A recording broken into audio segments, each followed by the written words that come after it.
Good morning, everybody, and welcome to another Funky Bunch at Sunday Brunch Podcast. It's your boy, DJ Funky Fresh.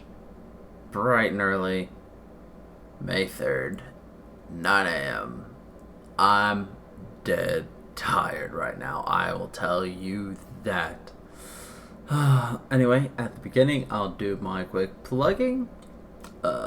For those of you on Spotify, I do this live on Twitch at twitch.tv/DJ_funky_fresh. I also stream daily. For those of you on Twitch and Spotify, I also have a YouTube channel, youtube.com/DJ where I post basically everything I do. And I still don't know where my Spotify stuff is, so I can't plug that link. But you can find it somehow. Probably under DJ Funky Fresh. It's my guess. I don't use Spotify very often. I really need to start looking at this so I can start actually plugging it.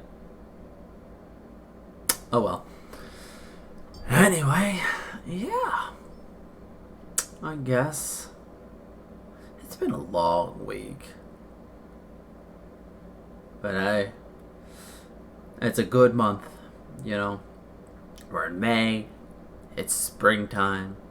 It's nice. According to Emotive Energy, you can find it very easily by searching the title. Thank you very much. So, yes, just look for Funky Bunch at Sunday Brunch on Spotify, and you can find it. As I was saying, May's a very good month. It has my favorite joke. It starts bringing out that amazing weather, and it's my birthday in May. So, that's all a bunch of good stuff. Absolutely. And my favorite joke is, April showers bring May flowers, but what do May flowers bring? Pilgrims. It's such a stupid child's joke, which is why I love it. I'm a child at heart. Anyway, y'all are here for today's topic. Some of you know because you saw the title. Some of you don't know because I refuse to tell you because I'm a jerk.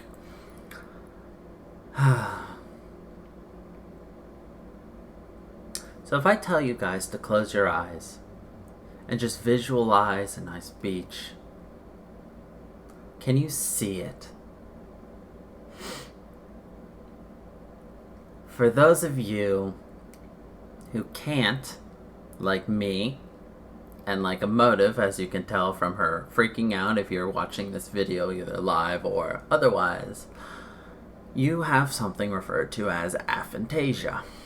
Aphantasia is the inability to see anything in your mind's eye, as it is referred to. So, this inability to conjure up images, pictures, memories in the form of, basic imagery is something that has been fairly new and just recently started being looked at. In fact, the one thing that has been widely cited as the first look into aphantasia is 2003. In England, a patient dubbed MX could not conjure images of friends, family members, or recently visited places.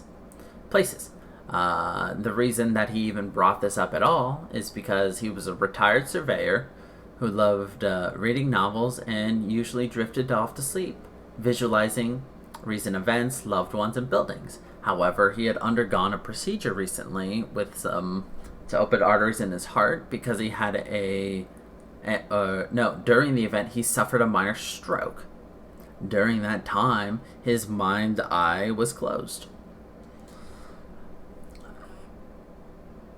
So that was the very first time somebody had brought I can't say fully if it was the first time somebody had brought this up to, a psychologist or a neurologist or any of that like. But this was the first time that it really was fully and duly recorded down and started to be looked at. In fact, it was dubbed aphantasia by this neurologist, Adam Zeman, from the University of Exeter.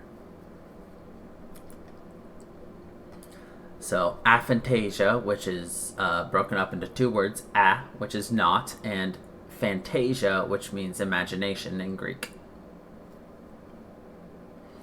But the first time that basically this entire phenomena was brought to the public was in 2015 when it was published in a journal, which also sounds about the right time when I first learned about it. So, story time. I obviously have never been able to visualize jack in my head. Nothing, nada, zilch. And you know what? To me, that was normal. And I always thought, all those artsy-fartsy types who were always just like, just picture the thing you want to draw and then just draw. And I was just like, is that just something to get you in the mood to draw? Or is that something like is that code for art people to know what to actually do to sort out those artsy-fartsies versus the common folk who have no talent in the art department? So I never really knew that. But here's something else that's fun. Let's see. God, I have so many links that I'm gonna be going through. Whatever. We'll just continue on with this one. So,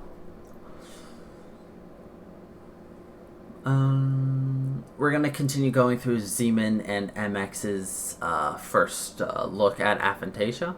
Let's see. Emotive. Right. You never assume your actual brain processes are different than other people's, so it's easy to assume when people say things like that it's just a phrase and it doesn't literally mean that.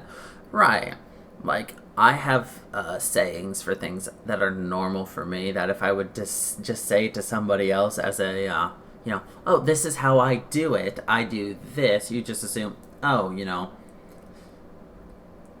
he has a process, and maybe that process involves some sort of like a brain exercise where it's just like, all right, like become a tree, become a tree, become a tree. All right, now he can draw the best tree he can. You don't really know, and yeah, you're never going to assume that you're the weird one, that you're in the 1 to 3% of the population who has aphantasia.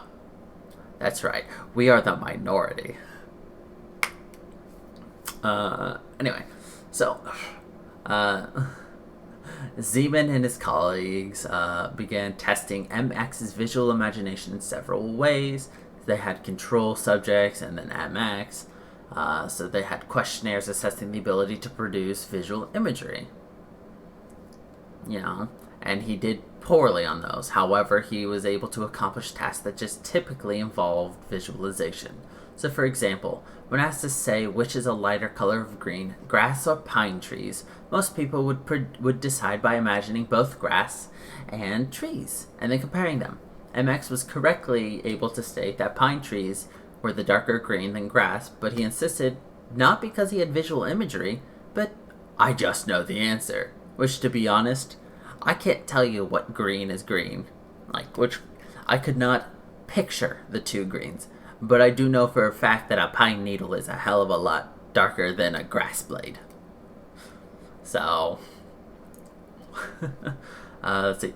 He also did fine on a test of the ability to rotate objects mentally. Exactly, Emotive. You just know. There's some things you can't be like, which one's which? Is the red barn red? Well, it's a red barn, so I would hope it's red. Anyway. MX was also able to do fine on a test on the ability to rotate objects mentally. So he was shown 2 pictures of 3D objects and asked if they were the same item, pictured before and after being rotated on its axis, or of different objects. However, in contrast to the control group, he took longer to decide, and the time he took did not depend on the degree of rotation. And most people, the more that object differs in their orientation, the longer it takes to mentally rotate them to see if they might match up.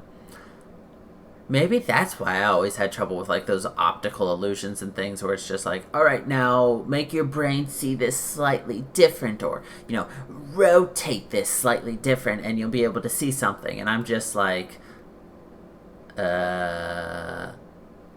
it just happens sometimes.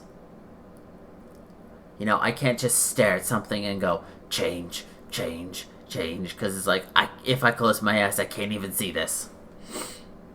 Right, it's just, it either happens or it doesn't. So, now here's the fun sciencey part.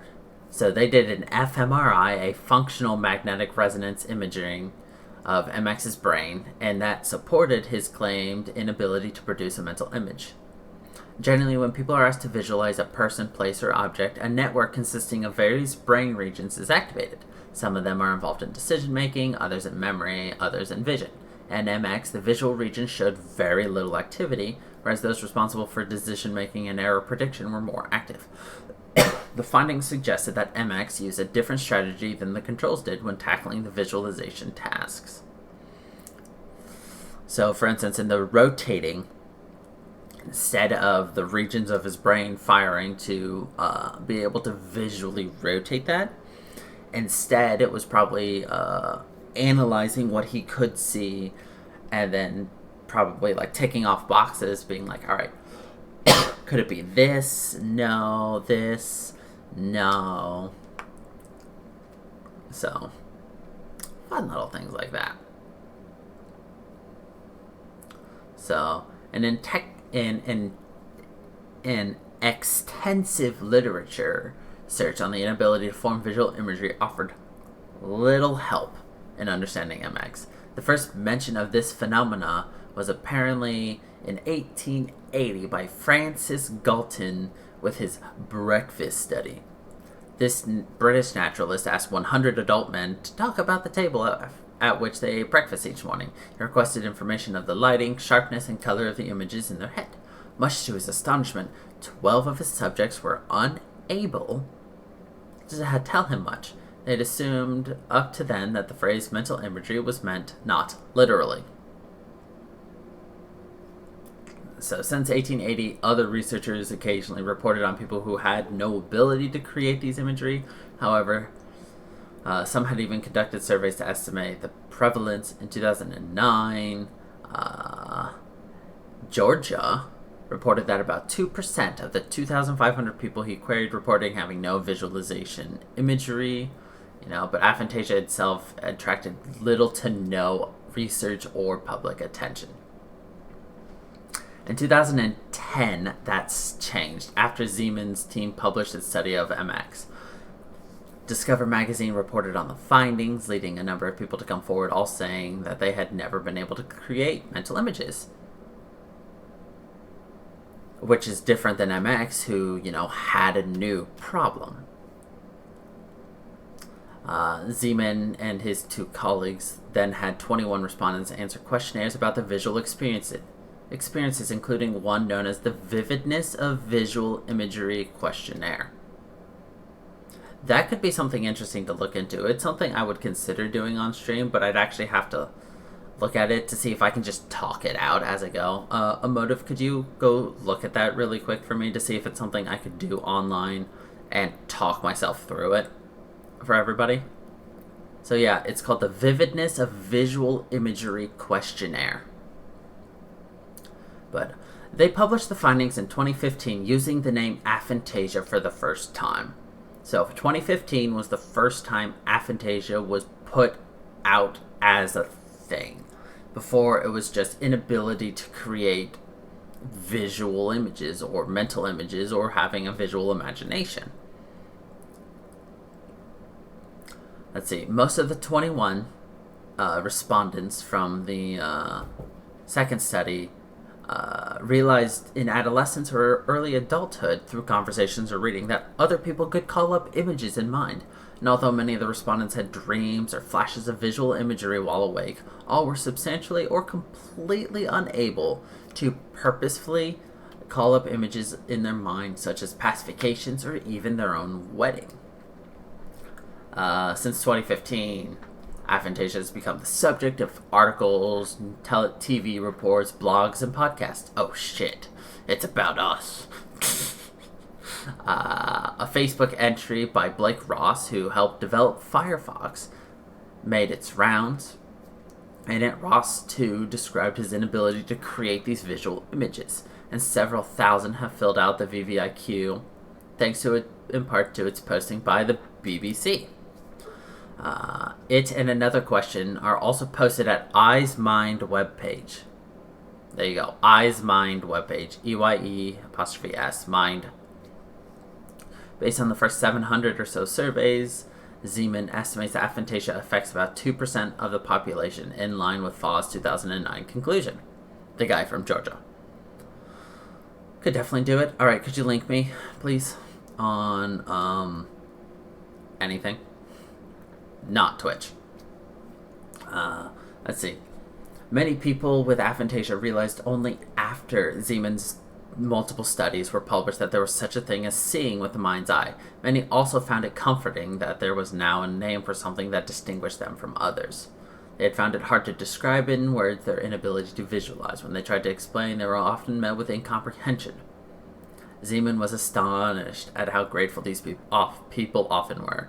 I have to say I'm grateful. While I never realized truly until I was actually told that I had aphantasia, it was nice learning that there were other people who had it, you know? Like, it was not like I'm weird or something. It was just, I have it. And that it's, I guess not normal, but it's a thing other people had. And that I wasn't crazy for thinking other people were crazy, essentially. That's one thing that definitely helped me when I found out, was the fact that I'm not the odd one out. Well, being the odd one, okay, I am an odd one out, but I'm not alone as an odd one out.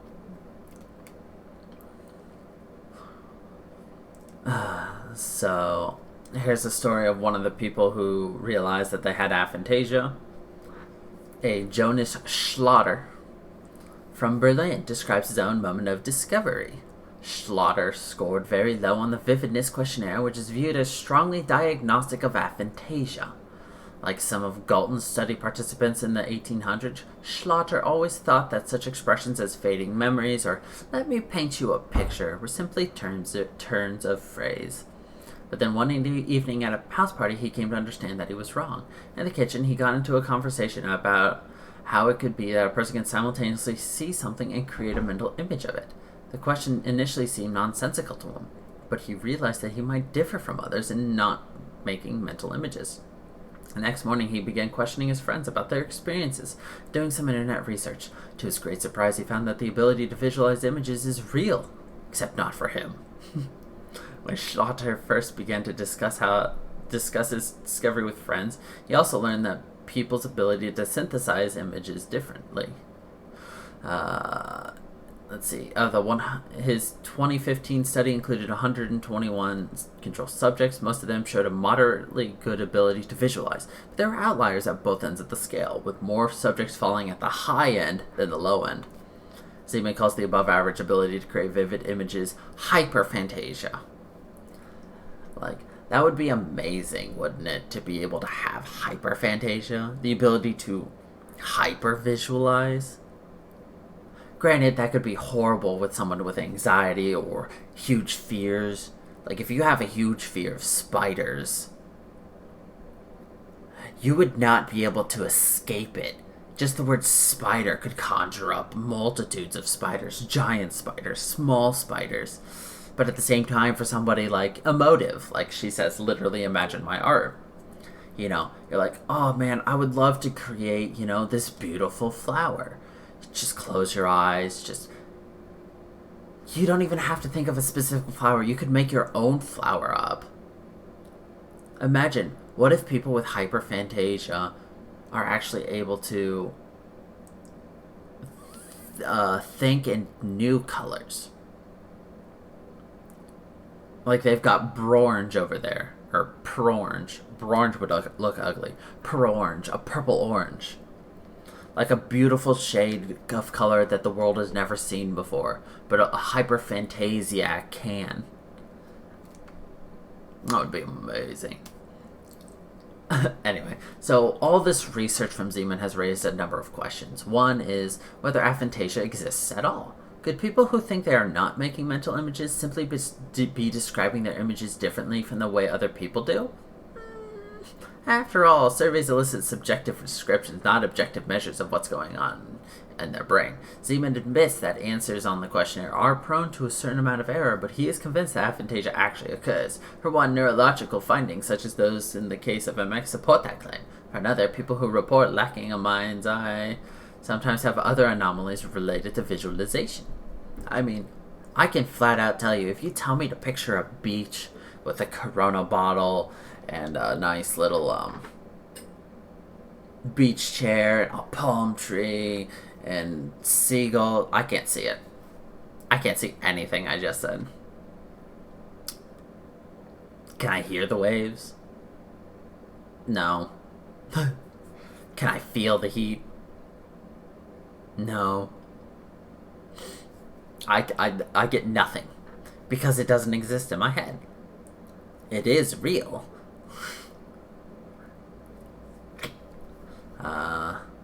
For example, some individuals with aphantasia report weakness in their autobiographical memory, remembrance of events in their lives. In addition, men with aphantasia often suffer from prosopagnosia, impaired face recognition. To Zeman, the links to the other conditions indicate that there may be several subgroups of aphantasia. I do have an issue with autobiographical memory. I don't remember most of my experiences in life. I remember big things. But, like, I can't be like, oh my god, that day I went and did this. Excuse me. I can't even tell you what I'm wearing. If I wasn't staring at, my OBS screen recording this right now, I couldn't tell you that I'm wearing a green shirt. Actually, I'm not staring at that. I lied. I'm actually watching the Twitch replay right there because I've got a link up over top of my OBS, but whatever. But, like, oh god. Excuse me. I can't tell you for a fact what I ate yesterday. I can't tell you for a fact what I wore yesterday. I can make inferences based on what food I actually own right now and the temperature outside yesterday. Yesterday it was very warm, so I definitely wore a t-shirt and shorts. I only have Hot Pockets in my freezer. I can probably say I had a Hot Pocket. No, wait. Yesterday was different. Panda made me food.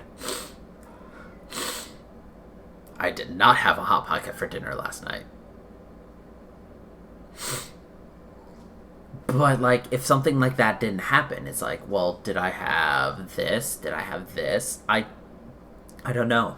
But face recognition. If I've seen your face before, it is categorized in my head. Maybe I don't remember your name the next time, but I will see somebody and be like, I know you from somewhere. I've never had a problem with facial recognition, which I'm actually now going to, let's see. Meh, we'll go through there later. Let's see. Joel Pearson, a professor of cognitive neuroscience at the University of New South Wales in Australia, also considers aphantasia to be real. As part of his work, he studies binocular rivalry, a perceptual phenomenon that occurs when people are shown different images simultaneously to their left and their right eyes. Here, subjects do not see a combination of both images, but rather only one at a time. Pearson and his team have discovered that a simple trick can influence which image is given priority.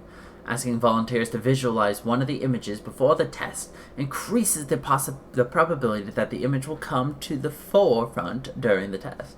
Yet self-diagnosed aphantasiacs are unaffected, indicating that visualization is impaired in one way or another. Right, that was in one of these articles, and we'll get to that. But that is another thing that people with aphantasia sometimes report. They lose their sense of direction. They don't know where they are. I don't think it's like visual mapping per se, but it's like I've got a set of directions in my head, or I've got a compass.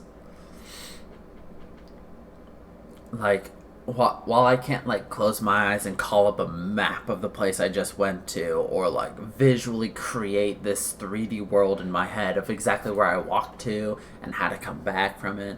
No, instead it's just like I'll walk up to a place and be like, alright, I know where we are. We turned right here coming this way, so when we get to that wall we need to take a left and then take a right and then go straight and then take a left and then take an elevator down, and I just described how to get to my neurologist.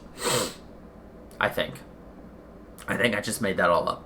I definitely made that all up because my neurologist has moved several times. And I haven't seen my neurologist in like 10 years. Anyway, Zeman and others are also exploring how brain functioning differs in those with aphantasia. He and his colleagues recently invited more than 100 people to undergo a brain scan at his laboratory. They found that when individuals who scored high on the VVIQ were asked to visualize something, only a few brain areas became activated. Researchers have found that these regions light up when processing complex images. Often,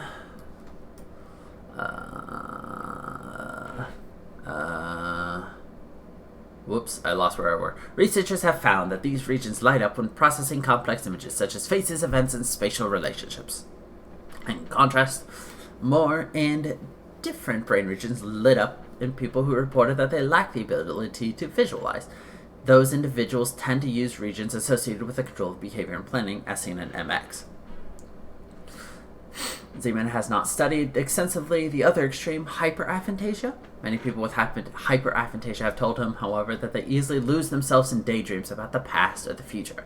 In contrast to aphantasia, hyperphantasia has not yet been found to have links to recognition or memory. To facial recognition or memory. Zeman initially presumed that visualization was central to the creative process. Yet, many of the people with aphantasia who contacted him work successfully in creative professions, as artists, architects, and scientists. John Schlatter, for example, creates web pages for a startup that he founded. His business partner thought it a bit odd that he used whiteboard, paper, and pencil in the design process, but Schlatter now understands that this approach is the only way he can anticipate how the web pages will eventually look. This is probably, like with you, a motive why you need more rough sketches or, a lot of trial and error, because you can't see how it's going to come out until it's done, for instance, or the pieces start to fall into place, maybe that's something you could do to help yourself, start with a rough sketch drawn out.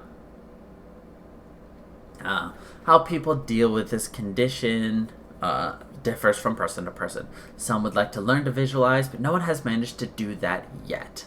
Several test subjects have reported that they have been able to see with their eyes closed under the influence of hallucinogenic drugs. Schlatter, who does not feel especially disadvantaged by his aphantasia, has experimented with jump-starting his mind's eye in less dramatic ways. For 2 weeks, I sat at the same pencil over and over again and tried to memorize it, but in the end I still couldn't visualize it, he says. Let's see. At the time of this article, 15 years have passed since MX brought aphantasia to Adam Zeman's attention. In contrast to Schlatter, who has been an aphantasiac for his entire life, MX did get back some of his ability to visualize. Presumably, his brain recreated connections that had been damaged by the stroke or built new connection. When MX dreams at night, he sees images, and occasionally when someone mentions a place that he knows, an image will pop up in his mind's eye. So it is something that they are considering. But, you know, the whole...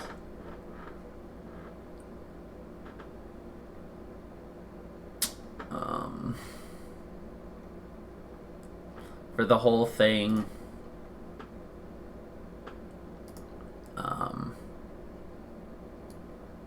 it's just, you never know when something will change. What with science and discovery and everything. So, who knows? Maybe something will show up eventually. So I'm going to take this VVIQ test now. And I'll talk you through what I'm going. So, and then you guys can answer as well in your own heads or write them down or whatever. So, this first question. Think of some relative or friend whom you frequently see, but who is not with you at present, and consider carefully the picture that comes before your mind's eye. So, I'm going to visualize my cat, because my cat is not right next to me.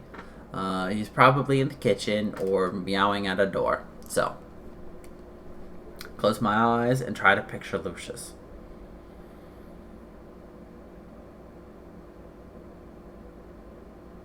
I literally cannot pull anything. So there are sliders here that you can slide left and right. All the way to the left says you see no image at all. You only know that you are thinking of the object. The next one is it's dim and vague or flat. The next one is moderately clear and lively.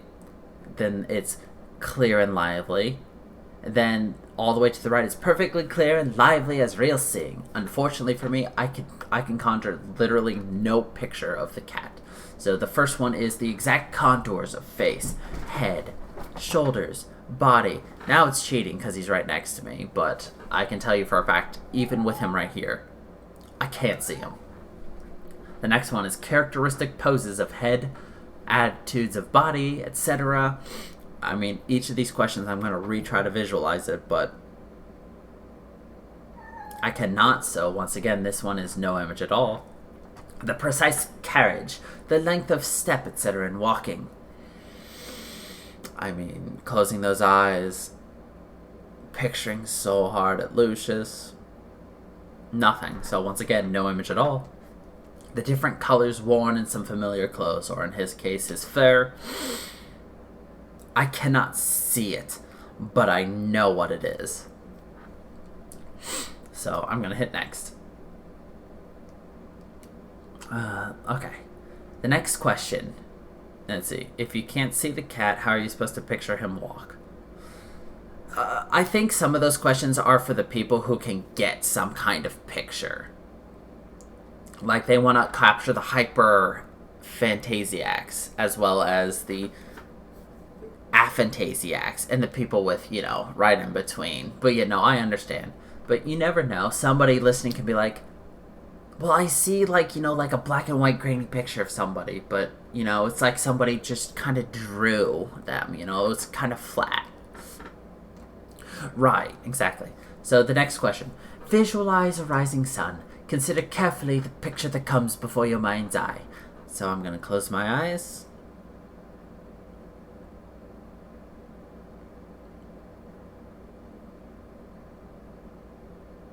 Nothing. So, can you see the sun rising above the horizon into a hazy sky? No. Do you see the sky clearing and surrounding the sun with blueness? No. Clouds, a storm suddenly blows up with flashes of lightning? No. And then a rainbow appears? No. I got nothing. So once again, everything is no images at all. You only know that you are thinking of an object.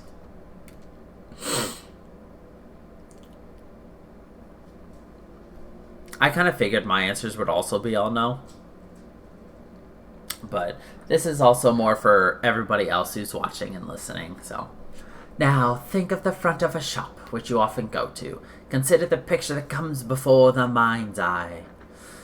Can you see the overall appearance of the shop from the opposite side of the road? Alright, let's close our eyes. Let's think of that pizza shop. Let's go for Little Caesars.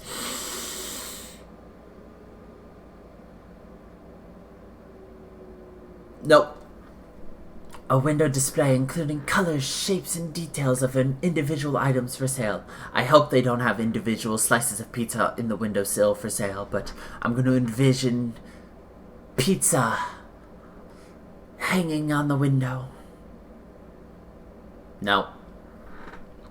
You are near the entrance. The color, the shape, the details of the door. No. You enter the shop and go to the counter. The counter assistant serves you. Money changes hands. They give you that pizza. You open the box. You see that slice. You pick it up. You bring it to your mouth. Nope. I see nothing. I tried to make it as appetizing as possible. I can't see it. Let's see. Finally, think of a country scene which involves trees, mountains, and a lake. Those happy little trees. Consider the picture that comes before your mind's eye. Do you see the contours of the landscape? Do you see the craters in the mountains? Do you see the rippling waves in the water? Do you see the wind whipping through the grass? No. Do you see the color and the shape of the lake? Do you see that deep, deep blue of the lake? Because you can't see the bottom. No. Finally, think of a country scene which involves trees, mountains, and a lake. You're just repeating the exact same question.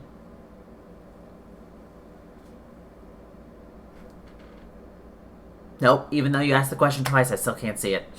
A strong wind blows on the trees and on the lake, causing reflections in the water.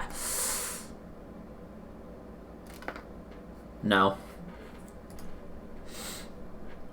And now we hit continue. Fill in the information so we can customize. Okay, let's customize, yo. Calculate my results. And now we wait. Yes, it would be interesting to see what Mankeys or Panda or somebody else, who has some kind of visual image in their head, or even somebody else, Alright, my results. You have aphantasia. If you weren't able to visualize any scenario in the VVIQ, this probably means you have aphantasia. Current estimates are that up to 2% of the population have aphantasia. Please note this assessment only considers the vividness of your visual imagery capabilities and does not consider other sensory imagery, auditory, olfactory, etc. People with aphantasia cannot experience sound, smell, taste, or any other senses in their mind's eye. Can you? I don't know. I have a hard time conjuring up people's voices. I have a hard time hearing music in my head, but I get songs stuck in my head. But do I have the song stuck in my head, or do I just have the lyrics stuck in my head? And the lyrics are associated with a memory, which fills me with a feeling of I need to whatever. Anyway, yeah. Spoiler alert, we have aphantasia.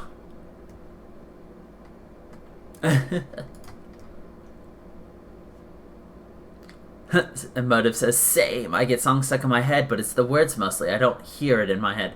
Exactly. But I have such a horrible memory, I can't tell you for a fact if that's true or not. Right, you just think through the words. Alright, so we're gonna go through this next thing. La la la la la.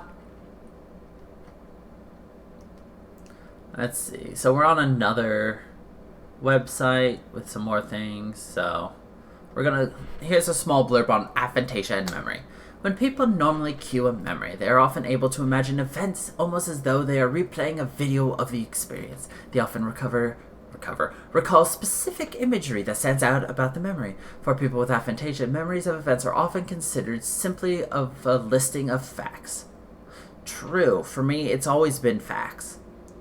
So while the exact nature and impact of this condition are not yet clear, research does suggest that aphantasia may have a negative effect on memory, or a negative impact on memory.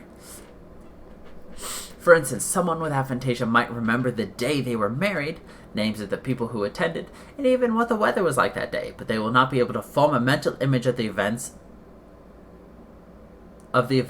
or the event. Some of those affected by the condition have also reported difficulty when recognizing faces or navigating spaces. So, like we were talking about earlier, for whatever reason, I have amazing map sense. I know where I am almost all the time. But I can't visualize where I am, or I can't visualize the map, or I can't even visualize a simple 3D... Like, in like those video games where it's like you acquire a new map of an area and it like zooms in on that map and it shows you, ta-da, this is the area you've just unlocked. Nope, that doesn't happen in my head. I am not able to do that at all. So this lack of visual memory, however, might have some possible advantages. Because aphantasia leads to a lack of visual imagery, people could be less likely to be troubled by intrusive recollections or disturbing flashbacks. That is fully untrue. For me, horrible memories, past experiences are locked in my head, and it's locked behind emotions and feelings. So while I may not be able to fully remember things, I will get super depressed or anxious, and that anxiety will bring certain memories to the forefront. It makes me remember how I felt. And like, this will be another topic later, which I need to write down. Please send me a note about it so I remember, but it's about my knees. So just put knees podcast. But I have had lots of issues with my knees, and I'll go over those on another podcast sometime. But at times, I will all of a sudden get a jolt of pure pain from my knee, as if I had dislocated my knee again. Like, I can feel the dislocation. I can feel my body, like, tightening up and just going into shock from just the pain of my kneecap out of place. And it's just like, I tense up. I'm just like, it's, I don't know how to describe it. I'm just like, my body goes rigid. It locks up. It's just, I'm stuck. It's like, I just have to keep repeating to myself, it's not real. It's not real. It's in my head. I can let go. I can relax. And then, slowly by slowly, my joints start to loosen up, and then I can just, stop and all that. So it's like, while I might not have like a flashback visually, I have flashbacks with emotions. I have flashbacks with pain. So there's good and bad on both ends for that. So here's a fun thing though. People with aphantasia do experience visual imagery while dreaming. This suggests that it is only intentional, voluntary visualization that is affected by this phenomena. Zeman explained to the BBC's Science Focus magazine that this is possible because what the brain does during wakefulness is different than what it does while dreaming. The imagery of dreams originates from a bottom-up process controlled by the brain's stem. Visualization, on the other hand, requires top-down processing that originates from the brain's cortex, which would explain why some people still have dreams, but are an aphantasiac and they can't picture things. That's always made me wonder, why can I not visualize anything, but I can have these horrible night terrors and nightmares frequently? Right, like you can't access what you were dreaming. You can't see that dream anymore, but sometimes you can remember it. You're not supposed to necessarily remember your dreams after they happen. necessarily.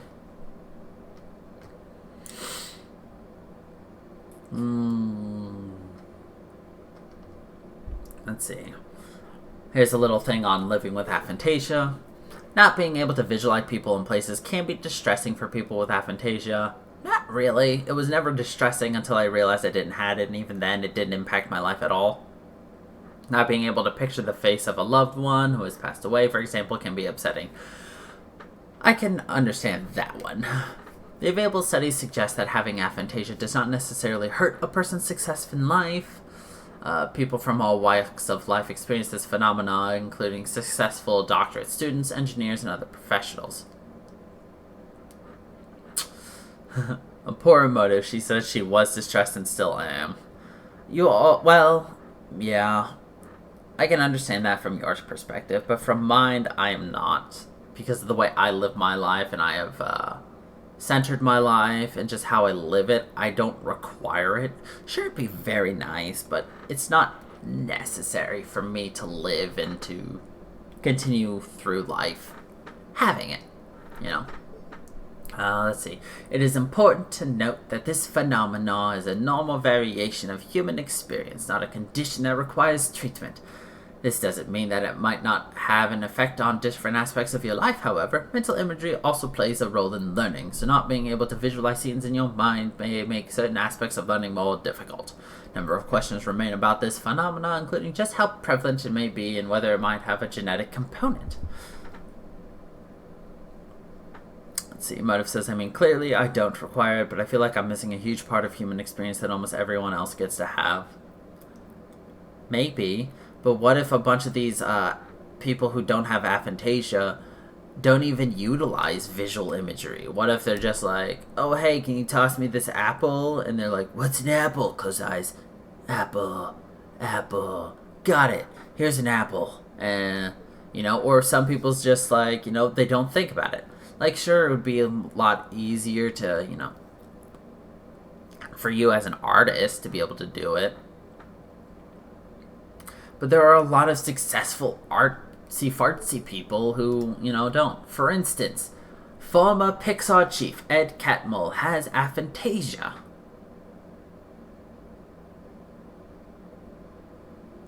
The chief of Pixar couldn't picture shit. He surveyed 540 colleagues from Pixar about their mental visualization and found that the production managers had stronger and better visualization skills than their artists. That is amazing. Here's another fun fact. The philosopher Derek Parfit had aphantasia, which may have influenced his long interest in photography. I do not know who this philosopher is, but I would understand why photography would be very interesting to people with aphantasia, because it's just like, picture. It's like, is this a mental image? No, it's a photograph. But you can see this in your head when I take it away. Yes.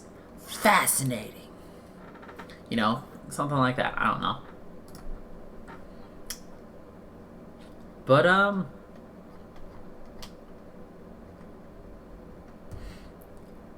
I'm gonna talk a little bit about a super visualizer or a hyperphantasiac really quickly while I have a small snippet right here. So at the other end of this aphantasia spectrum is child's book illustrator Lauren Beard, whose work on the Fairy Tale Hairdresser series will be familiar to many 6-year-olds. Her career relies on the vivid images that leap into her mind's eye when she reads text from her author. When I met her in her boxroom studio in Manchester, she was working on a dramatic scene in the next book. The text describes a baby perilously climbing onto a chandelier. Straight away, I can visualize this grand glass chandelier in some sort of French kind of ballroom, and the little baby just swinging off it, and really heavy, thick curtains, she says. I think I have a strong imagination, so I can create the world and then keep adding to it, so it gets sort of bigger and bigger in my mind, and the characters, too, they sort of evolve. I couldn't really imagine what it's like to not imagine. I think it must be a bit of a shame, really. So, just her example, she attributes her vivid visualization. She attributes her creativity solely to her vivid visualization. However, in my personal opinion, I think it's the opposite. I think because she is very creative and imaginative, that her vivid visualization is utilized to its best degree. Because just because you can call anything to mind at any time doesn't mean you have the creativity to add to it. Like me, as somebody who can't visualize anything, I can set a scene. I set several scenes when we did the VVIQ or VVIP or whatever. The VVIQ. What with the pizza shop, with the pizza hanging down, or, with the whole, exchange money with the attendant, or the pizza person, who then gives you a pizza box, and you open the box, and then you just see steam billowing off of the nice hot pepperoni pizza. You can see the pepperonis dotted throughout the thing with the molten cheese on. You pull that piece, and you can just see the cheese stringing and stretching as the piece dangles down. I can't see anything, but I can describe, and I can set the scene. Now I'm hungry, though. But yeah. Anyway, Aphantasia. Aphantasia. Hyperphantasia. We've got people on all ends of the spectrum. I'd be interested in knowing, what do you guys have, Motive asks, do you think he's used so much hand motions when describing so your brain doesn't get lost? No, I just like to talk with my hands. I'm 50% Italian. That is legit. I am 50% Italian. And that is a funny stereotype, and it really works with me. It helps you. I was making a joke, but I don't know. I just talk. I don't always talk with my hands, like, when I'm streaming and playing games, I got my hands down here, I got my hands at, my keyboard and mouse, and I'm not gesticulating.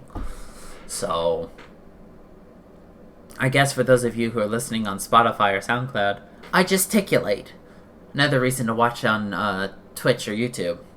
You get to see the gesticulations.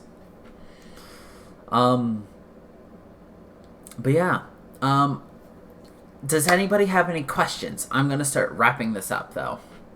Exactly. Gesticulating. So, you think of questions while I keep talking, but I'm wrapping up, so. For those of you who are watching or listening, I'd be interested in knowing, do any of you guys have aphantasia? Do you guys have hyperphantasia?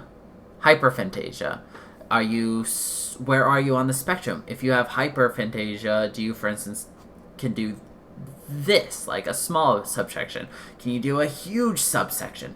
For those of you with aphantasia, what's it like to have full aphantasia? What's it like have partial? What's it like, other things? Emotive Energy says, I want people to come to the Discord and tell us about their visualization experiences, because she finds it so fascinating. And it is fascinating. I didn't think this was fascinating until I found out I even had it. And then suddenly I was just like, this is amazing. I didn't know I was so weird. But yes, let me know where you fall on this Aphantasia spectrum, And then tell me how it impacts your life.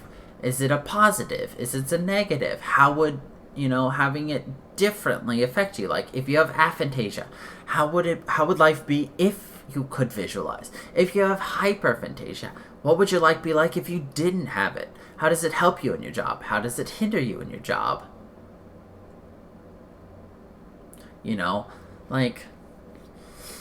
How would how would having it help you? How would it not be, how would not having it be for you? I would like to know,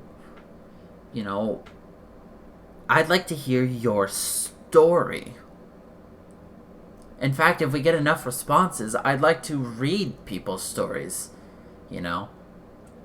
show, other people who are listening who didn't want to, speak up because they didn't want to be singled out as the weirdo that's like, hey, I have it too. So do these 20 people.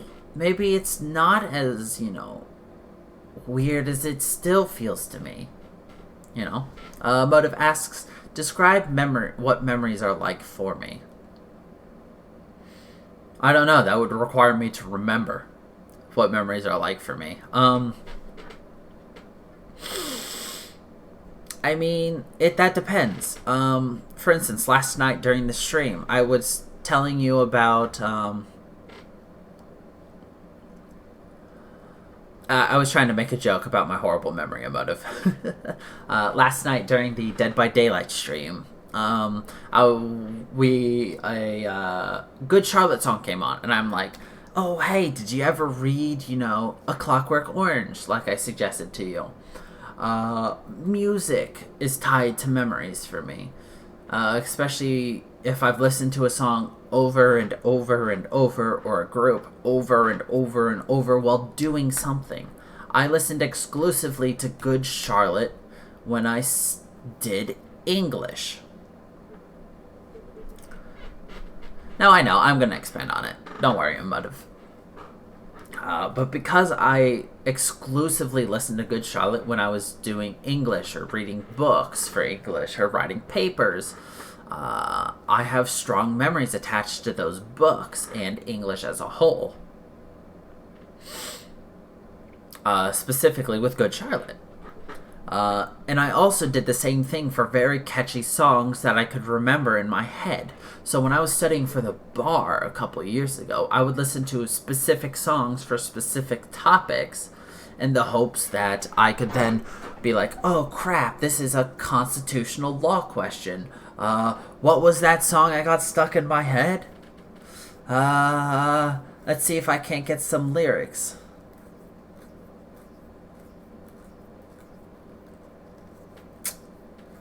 Describe what is happening in my head when you're remembering Good Charlotte in English. Like, break it down.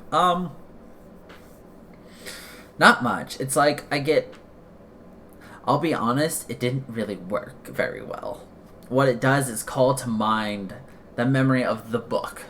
It calls to the memory of me sitting down in the cafeteria for study hall by myself with my books spread across a table, working. Like, I can remember the scene now because I'm thinking about Good Charlotte and the memory is being brought to me. But, like, I can't tell you, like, oh, this page said this.